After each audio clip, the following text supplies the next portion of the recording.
헤어졌지만 아직 포기하고 싶진 않으시죠? 호랑이 굴에 들어가도 정신만 차리면 살 수 있어요.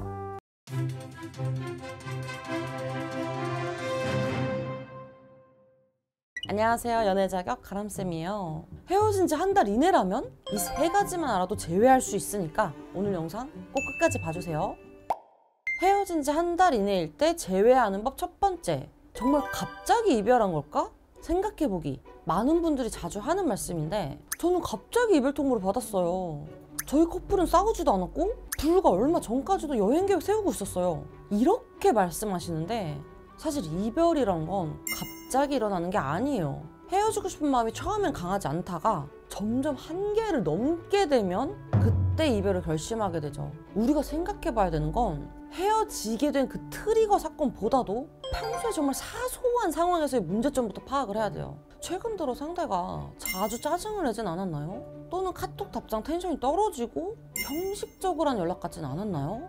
이 말 들으면서 오 맞아요 하시는 분들, 바로 그때부터 이별 씨앗이 심어졌다고 보시면 돼요.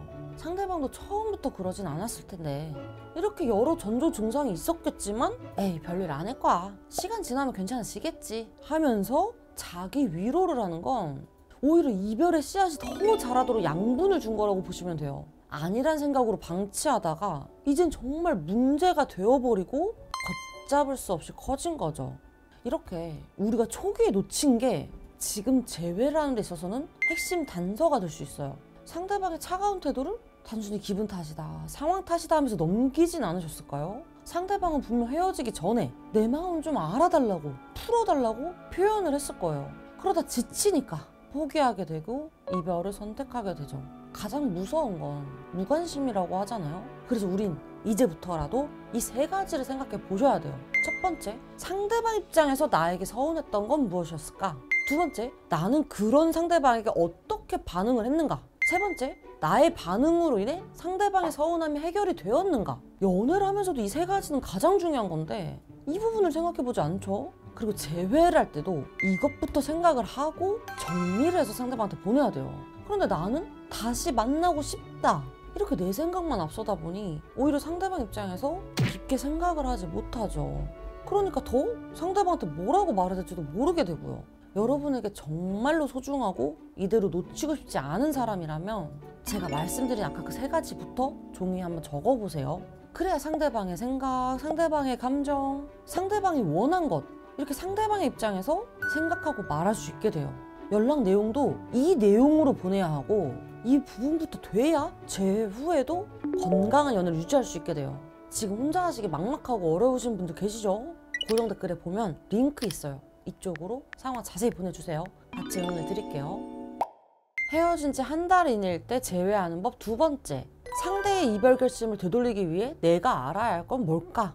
우리가 제외하고 싶을 때 하는 단골 멘트가 있죠. 잘할게, 다신 안 그럴게, 한 번만 기회를 줘, 이런 말들은 상대방을 더 단호하게 만들어요. 어떤 명분도 없이 무작정 잘하겠다, 믿어달라고 하니까 상대방 입장에선 신뢰도 안 가고 내가 이별을 결정하기까지 얼마나 힘들었는지는 알아주지도 않고 이렇게 상대방을 붙잡기에만 급급하진 않았을까요? 그럼 상대방이 정말로 바라는 건 무엇일까요? 그건 바로 진정성이에요. 그리고 그 진정성이 얼마나 지속될 수 있는가예요. 상대가 원한 건 어떻게 바뀌겠다는 다짐이나 약속이 아니라 실제로 이미 노력하고 변한 모습이거든요.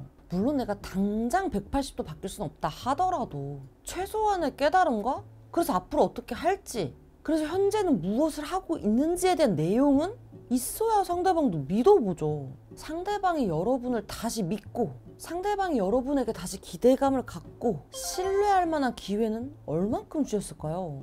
오히려 반대로 마이너스가 된 행동을 한 건 아닐까요? 여러분들은 상대방을 무작정 붙잡다가 안 붙잡히면 체념을 해요. 그리고 망연자실한 채로 잊혀지지 않으면서도 그냥 시간만 흘러보내죠. 그런데 여러분, 진짜로 여러분이 깨닫고 변했다면 재회 충분히 하실 수 있어요. 여러분들은 상대방을 다시 못 만날 것 같지만 그렇다면 이 세상에 재회를 한 사람 아무도 없겠죠?